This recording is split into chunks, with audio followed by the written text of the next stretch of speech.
Assalamualaikum warahmatullahi wabarakatuh. Pertemuan kali ini yaitu pertemuan ke-7, kami dari kelompok 2 akan membahas mengenai akuntansi keperilakuan bab keadilan atau fairness. Sebelum kita beranjak ke materi yang akan kita bahas, perkenalkan kami kelompok 2 yang beranggotakan Adinda Alita dengan NPM 201010435, lalu Martania Dwi Hapsari dengan NPM 201010451, lalu yang terakhir Eda Maulana Iqbal dengan NPM 201010491. Dalam materi keadilan kali ini terdapat 8 poin pembahasan. Yang pertama mengenai definisi dari keadilan itu sendiri, yang kedua ada konstruk keadilan, ketiga persepsi dari keadilan, lalu yang keempat ada dampak persepsi individual terhadap keadilan, yang kelima adalah keadilan dalam pembuatan keputusan, lalu yang selanjutnya teori-teori yang mendasari adanya keadilan, lalu nomor 7 yaitu relevansi penelitian keadilan di BRIA, yang terakhir yaitu contoh-contoh mengenai riset. Baik, masuk ke pembahasan kita yang pertama, yaitu mengenai definisi dari keadilan. Di dalam kamus dijelaskan bahwa keadilan merupakan sesuatu kondisi kebenaran, ideal secara moral, mengenai sesuatu hal baik menyangkut benda maupun manusia. Keadilan juga dapat diartikan sebagai persepsi individual atau kelompok tentang kewajaran perilaku yang mereka terima dari organisasi. Keadilan organisasi juga dapat didefinisikan sebagai persepsi individual tentang keadilan di tempat kerja berdasarkan outcome yang mereka peroleh jika dibandingkan dengan individu lain. Proses pengambilan keputusan dalam menentukan outcome serta interaksinya dengan figur otoritas. Menurut Lin and Diller pada tahun 1988 menjelaskan efek keadilan menggunakan dua model, yaitu model kepentingan diri yang menunjukkan bahwa keadilan itu penting karena keadilan dapat memaksimalkan kesejahteraan dirinya sendiri. Lalu yang kedua, model kepentingan nilai kelompok mengisyaratkan bahwa dengan keadilan, individu dapat memperoleh informasi mengenai keanggotaan dalam kelompok yang akan membuat individual merasa diperlakukan secara adil oleh pimpinan kelompok.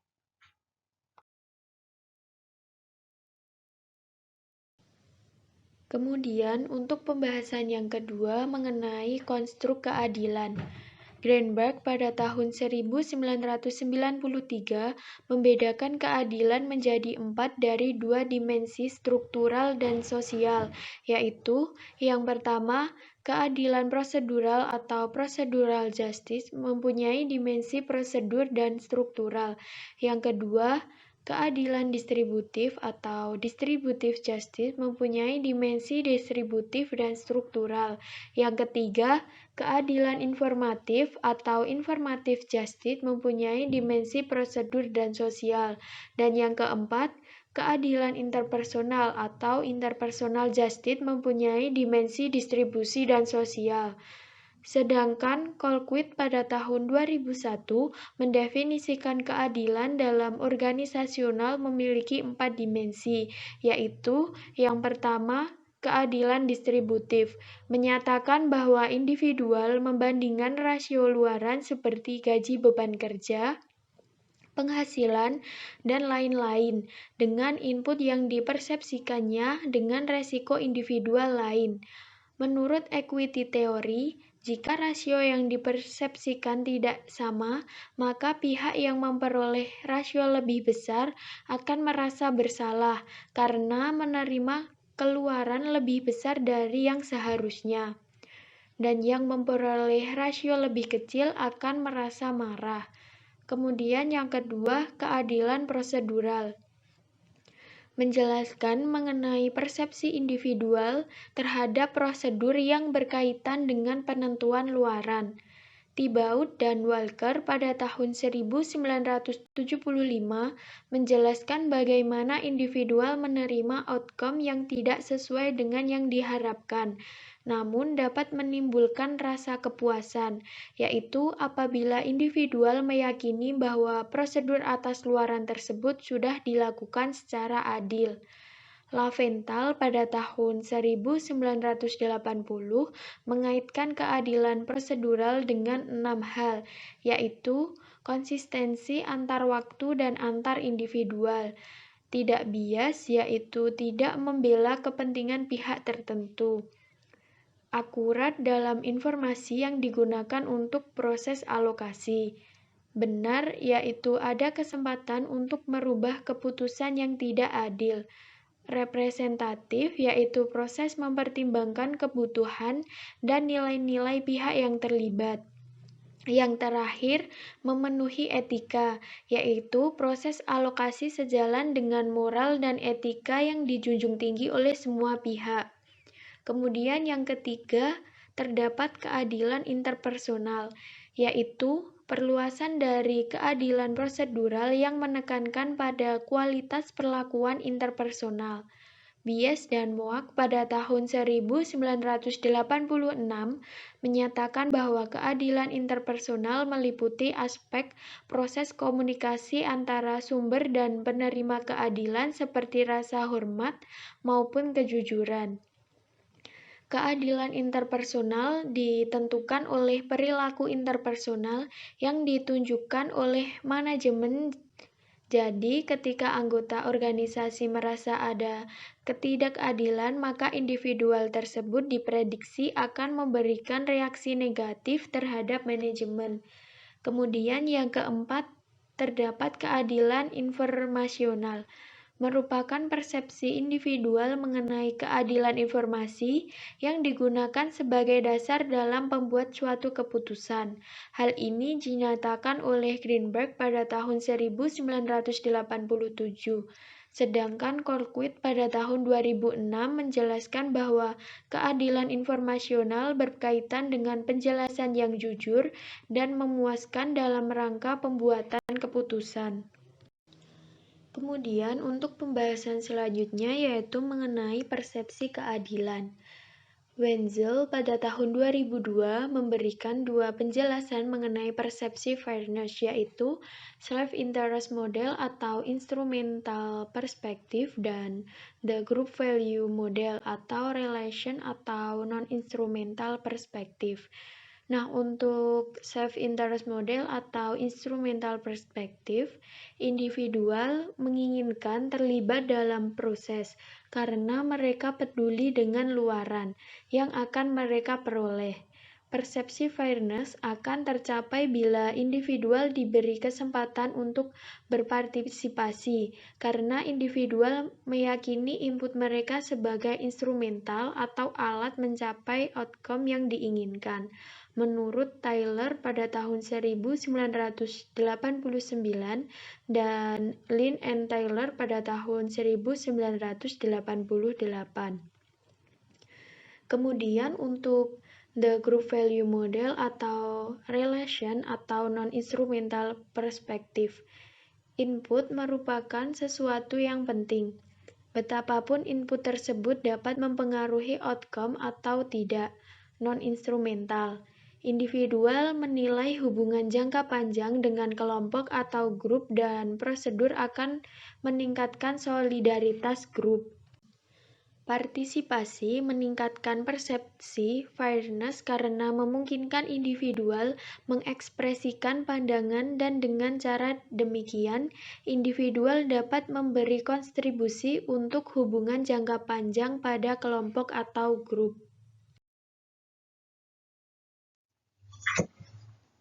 Poin pembahasan kita yang keempat yaitu dampak persepsi individual terhadap keadilan. Yang pertama ada keadilan dan kinerja.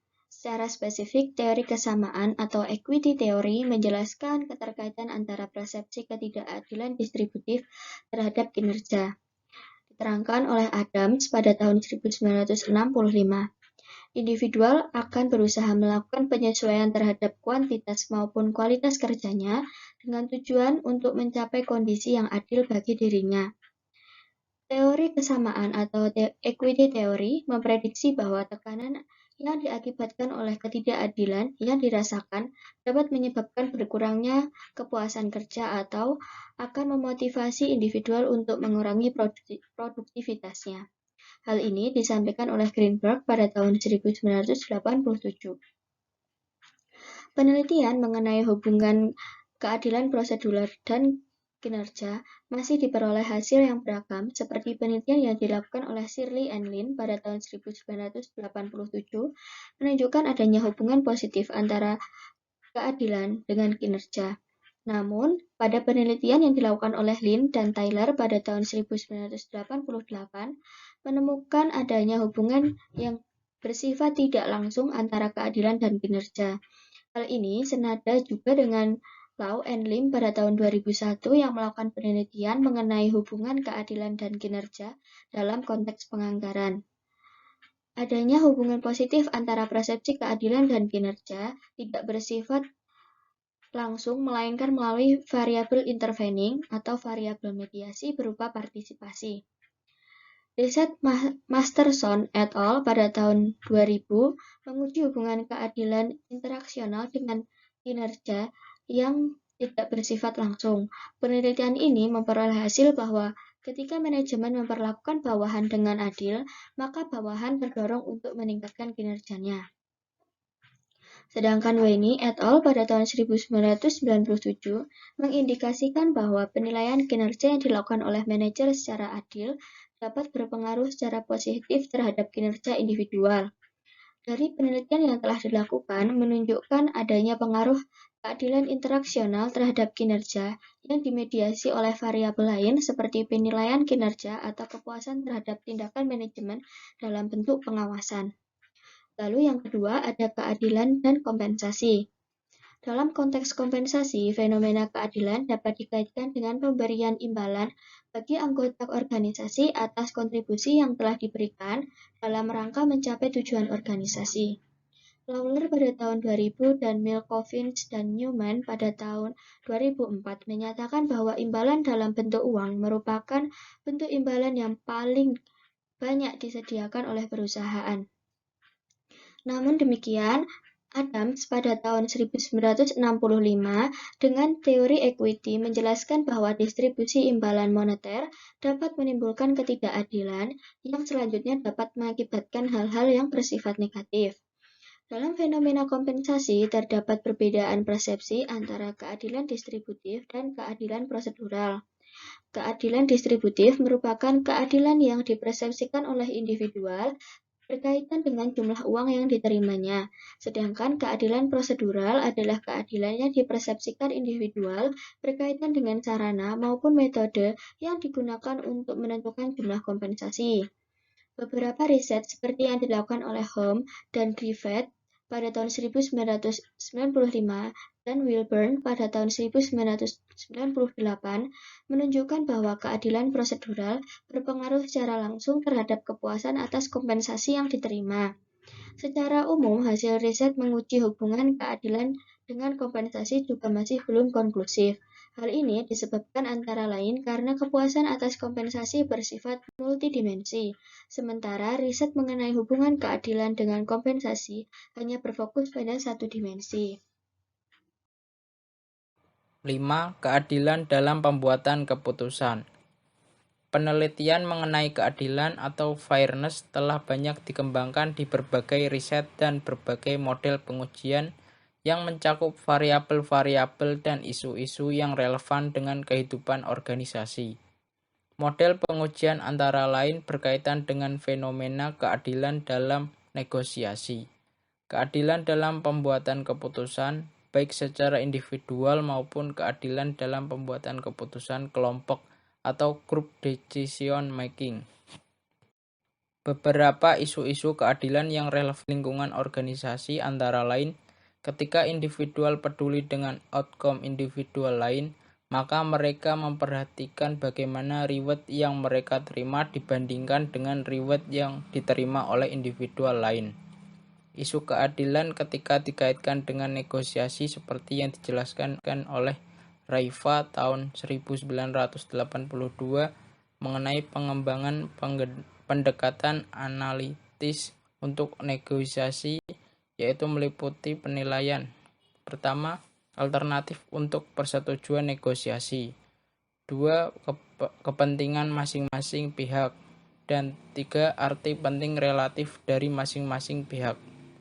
Sementara isu-isu keadilan dalam hubungan dengan kognisi negosiasi seperti mitos fix PY dalam negosiasi, framing judgment negosiator, konflik eskalasi yang tidak rasional, negosiator yang terlalu percaya diri atau overconfidence, dan mengabaikan kognisi pihak lain.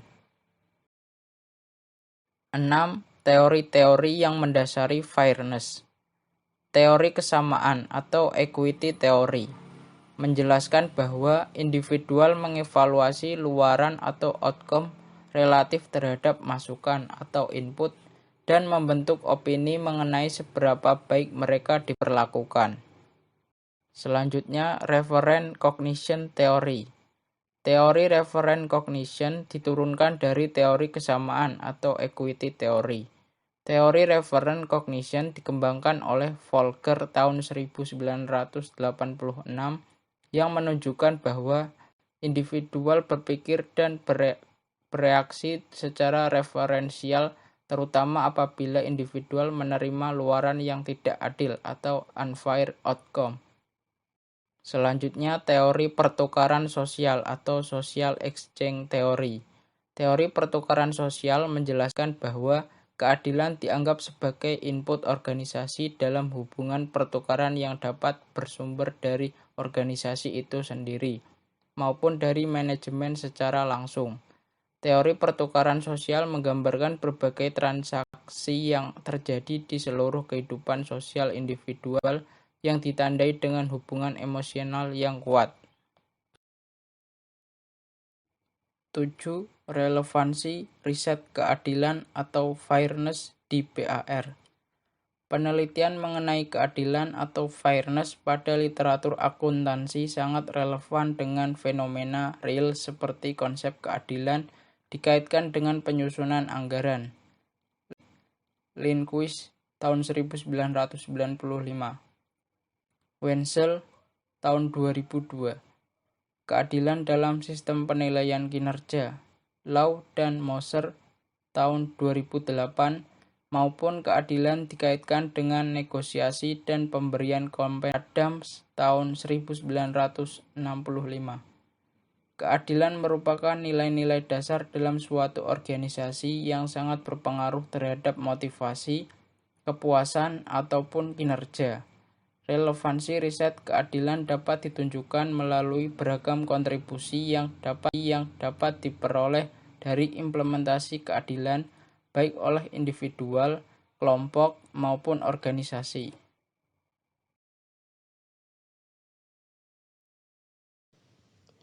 Pembahasan yang ke-8 yaitu mengenai contoh-contoh riset keadilan atau fairness. Contoh-contoh riset keadilan diantaranya yaitu terdapat yang pertama, Lindqvist pada tahun 1995. Lindqvist melakukan penelitian mengenai keadilan sebagai suatu anteseden terhadap penganggaran partisipatif. Keadilan distributif diukur dengan pencapaian anggaran, sedangkan keadilan prosedural diukur dengan voice dan vote. Hasil studi mengindikasi bahwa partisipasi melalui voice dalam penetapan anggaran akan memperoleh kepuasan terhadap anggaran dan tugas lebih besar partisipatif yang tanpa input. Kemudian yang kedua terdapat Wenzel pada tahun 2002. Studi ini menguji pengaruh persepsi keadilan dan komitmen pencapaian tujuan terhadap kinerja manajer dalam tatanan anggaran. Fokus pengujian ditunjukkan pada keadilan distribusi dan keadilan prosedural. Penelitian ini dapat diaplikasikan dalam praktik yang melibatkan manajer dalam keputusan alokasi sumber daya yang terbatas. Hasil studi mengindikasi bahwa persepsi keadilan secara langsung berhubungan dengan komitmen individual dalam tujuan penganggaran. Peningkatan persepsi keadilan berdampak pada peningkatan keterlibatan individual dan peningkatan keputusan yang ditunjukkan dengan adanya hubungan positif antara persepsi keadilan dan komitmen pencapaian tujuan penganggaran. Kemudian yang ketiga terdapat Lau dan Moser pada tahun 2008. Penelitian ini bertujuan untuk menjelaskan bagaimana pengukuran kinerja non-keuangan dapat mempengaruhi perilaku individual. Secara spesifik, penelitian ini menguji bagaimana penggunaan pengukuran non-keuangan mempengaruhi persepsi keadilan prosedural dan bagaimana persepsi tersebut diimplementasikan dalam hasil yang menguntungkan seperti komitmen dan kinerja organisasi. Dapat diketahui bahwa pengukuran non-keuangan berhubungan dengan komitmen organisasi. Porter et al. Pada tahun 1974 menyatakan bahwa secara umum komitmen organisasi adalah kekuatan individual dan keterlibatannya secara khusus dalam organisasi. Dalam panel B menjelaskan bahwa penggunaan pengukuran kinerja non-keuangan mempengaruhi keadilan prosedural. Keadilan prosedural merupakan aturan dan proses yang digunakan oleh superior dalam pengambilan keputusan. Kemudian untuk panel C dan E menjelaskan hubungan antara keadilan prosedural, komitmen organisasi, dan kinerja.